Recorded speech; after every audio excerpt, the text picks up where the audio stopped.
Now, having said that everybody has done well, we have 3 students who did exceptionally well.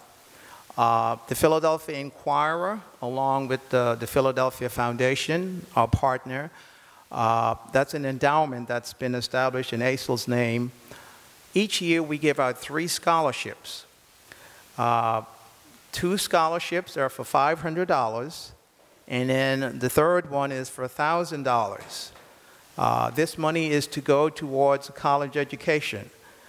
Students, we will be getting in touch with you, and we hope that you would have a school picked out by now. When you get to Penn or Swarthmore or Villanova, the money will be waiting for you. Okay?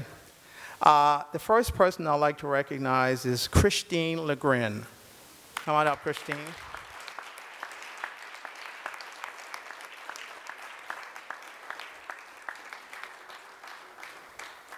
Christine is the winner of a $500 scholarship.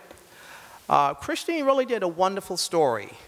She had this idea that politics really, and political candidates really have subliminal messages in the way they dress, their mannerism, hand gestures, their appearance, their clothes.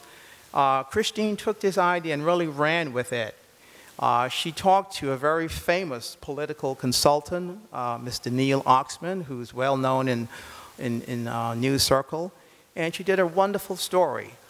She looked at current candidates. She even went back to John F. Kennedy and Richard Nixon, way back in the 1960s. During the first debate, that debate between Kennedy and Nixon, Nixon looked sort of tired, and he had a ring around the collar. He just wasn't very fresh. Kennedy was young and vibrant. And that was the start of how voters can judge a candidate by how you look and what you say and the whole bit. Christine really captured that in a very nice way. And for that, we will award her a $500 scholarship. Thank you. Thank you very much.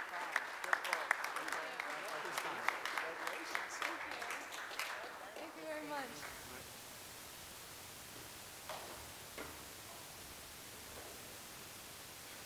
Our next $500 scholarship winner goes to San Lee. Come on up, San.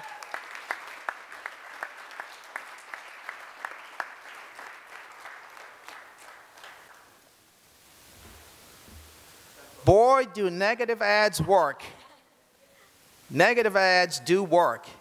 And San wanted to explore that. I mean, New Jersey or Pennsylvania, we have not had our primaries yet, so we haven't seen a lot of the negative ads among the Republican candidates. But San wanted to examine this phenomena of negative advertising. And she really delved into the story.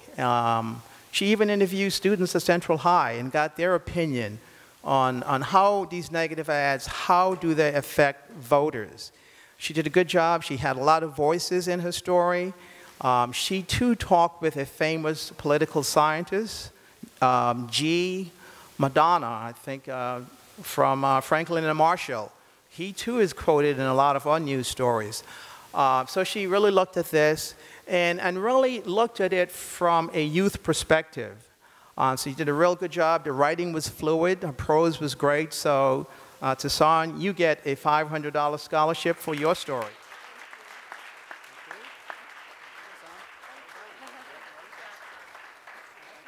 Thank you. Okay, good. Finally, our $1,000 scholarship goes to Jasmine Hill. Come on up, Jasmine.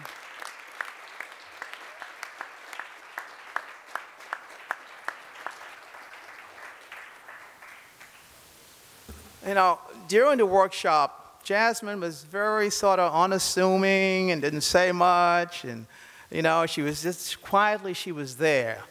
But she had this idea of a young man whose story has been well chronicled, Adam Talaferro. Some of you may have read about him. He was a young football player at Eastern Regional High School in Gloucester County. He went on to he got a scholarship to play at Penn State University. And as a freshman, the 5th game he was playing, he made a bone-jarring tackle. And unfortunately, he was paralyzed when his neck actually hit the knee of a tailback. And you can see on the cover of First Take him lying on the ground pretty much immobile. Well, that was not the end of Adam Talifaro. Adam Talifaro went to McGee Rehabilitation Center, just a few blocks from this building, and after 8 months, he walked out. He beat the odds. That was not the end of his story either. He went on to law school, and he's now working at a famous law firm in Cherry Hill. And then later on, he decided he wanted to sort of test the waters in the political waters. He won a freeholder's seat in Gloucester County. And really, this young man is a story of tragedy and triumph. And Jasmine really captured the essence of Adam Talifaro, who really just triumphed over a lot of unfortunate circumstances. The story is filled with pathos and drama, and she had a good sit down with him and really got some good quotes and a well-done story. We helped her along the way, but the story was well told. And this story could be in the Inquirer or the New York Times or the Washington Post. It's that good. So Jasmine, we say thank you for a wonderful, well done.